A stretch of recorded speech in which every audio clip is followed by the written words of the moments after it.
Welcome back to the Hot Diggity Dog Read to Your Dog at Home series. Now we're at chapter 24 and we see the Babayaga. What is she up to? Chapter 24.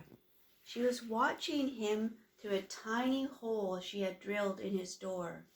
Ever since the night outing disaster, she had positioned a chair outside his room. She wore an ocular apparatus with 2 pairs of spectacles with very thick lenses. When she pressed a button, the lenses moved in and out, making a low humming sound. She rarely left her post, but sat listening to Russian opera and studying her handbook. Under surveillance, Humboldt slept fitfully, his heart thumping like a mallet in his chest.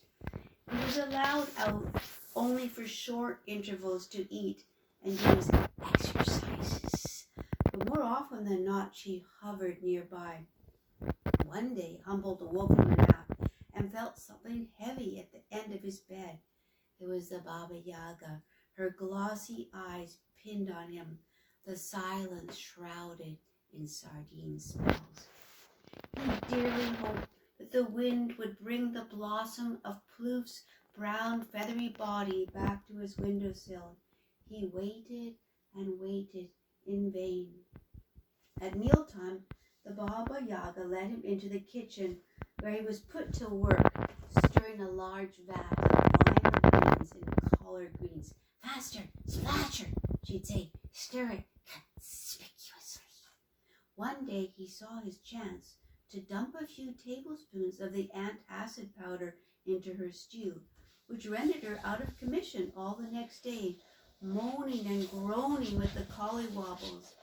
Eventually, she fell into a deep sleep under the hairy wombat lamp. As she sprawled on the living room couch, grumbling in her sleep, Humboldt's eyes fell on the handbook of spells lying open on the floor. Under the cat's unified stare, he began to read her scrawled notes. Keeping troll. Never let a troll know you plan to eat him. Never. Number 2, always be as nice as possible, even if it kills you. Number 3, to prepare troll, begin by removing the nightcap. Humble's eyes fluttered over the recipe until he came to the last instruction, parsley optional. The words began to blur and the room spun. He nearly keeled over onto one of the Abyssinian cats. He looked over at the Babayaga, shuddering in her sleep. Time was running out. He read on. On one page, she had written a chopping list and the dates and times for the upcoming coal deliveries. One section of the handbook was heavily underlined, the ink like thick black eyebrows. What had she found so fascinating? Spells for when you're scared of the dark. Carefully, he read the notes in the margin beside the spells. This spell needs more practice. Never go into a dark room alone. Never, or you may not survive. An idea flashed across Humboldt's mind. A plan, or even with the room. The Babayaga sputtered awake. He dropped the handbook just as she fixed her glassy green eyes on him. "My little Humboldt," she said, straightening her cap. "Oh, so here we are, the 2 of us. How cozy." "Oh, yes. How was your sleep? I've been waiting for you to wake up for ages. By the way, have you ever been into that room?" What room is that, my little Humboldt?" "The room of galloping darkness."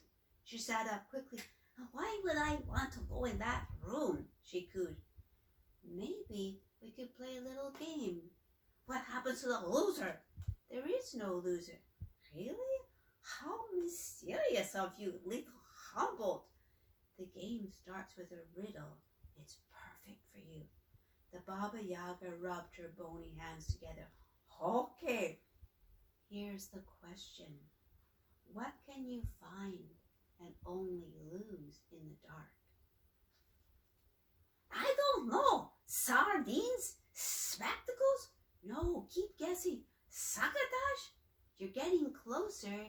Hey, wouldn't you like to try and find out for yourself? Oh, can I?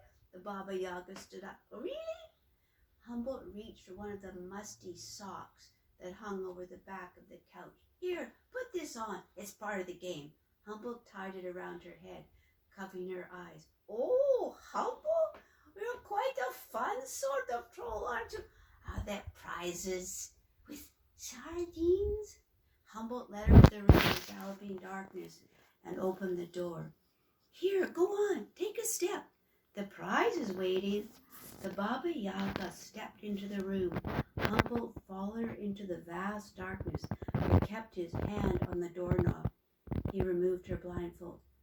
Where did you go? Where am I? Answer me. He felt a breeze as her hands flailed about in the darkness. Oh, I'm just close by. I'm right over here. Everything's fine. Have you found the answer yet? The thing that you can find and only lose in the dark? I don't know. I have no idea. What have you brought me in here for? Get me out of here. As the Baba Yaga groped farther from the door, Humboldt turned the knob a whisper and quietly exited into the hallway. He had to move quickly. He grabbed several cats and tucked them under his arms. He ran into the kitchen and took a saw from the drawer of specially sharp instruments, then hurried down the stairs to the front door. He could hear the Baba Yaga's screams echoing down the stairs. At the front door, he quickly stacked the stiff cats, one on top of the other, to create a ladder. He climbed on their backs until he stood on the very top one. From here, he could finally reach the bolts. He began to saw back and forth at the heavy iron bolts. It was hard work. He managed to get through the first one, but 3 still remained. He started on the second bolt, sawing furiously, metal scraping metal, filings dusting the air. Fear of the dark. That sardine smell again. It was the Baba Yaga right behind him. Is that the answer you were looking for, my little Humboldt? Humboldt dropped his saw. He dared not look at her. Don't forget, little Humboldt, no one leaves. Thank you for listening, and we'll see you for the next chapter of the Adventures of Humboldt.